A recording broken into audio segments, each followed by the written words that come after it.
Per l'intera giornata di ieri ed anche la notte un incendio si è divampato nel centro comunale di raccolta rifiuti di Lampedusa.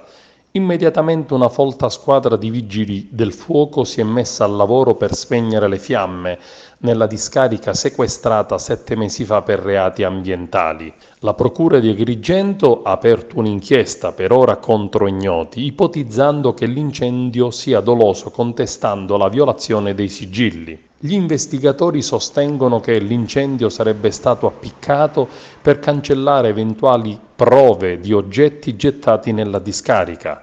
Ed infatti per tutta la notte si sono sentiti scoppi a ripetizione con cumuli di rifiuti speciali come batterie di auto e moto. L'intera zona era stata posta sotto sequestro da parte dei carabinieri forestali dopo un'indagine della procura che aveva fatto luce sullo smaltimento illegale di rifiuti. Lapidario il commento della ex sindaco Giusy Nicolini, ambientalista da sempre. Lampedusa è precipitata nel più nero passato, ritorna tutto quello che era finito da anni. Anche Legambiente ha denunciato lo stoccaggio non corretto nel centro di Materassi, rifiuti vegetali e incompranti.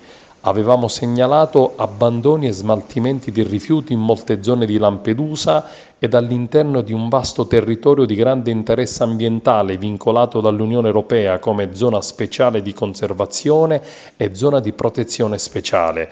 A dicembre erano intervenuti i carabinieri forestali di Agrigento con alcuni sequestri, ma la situazione non è sostanzialmente mutata. La magistratura accerti tutte le responsabilità e come Legambiente ci costituiremo parte civile.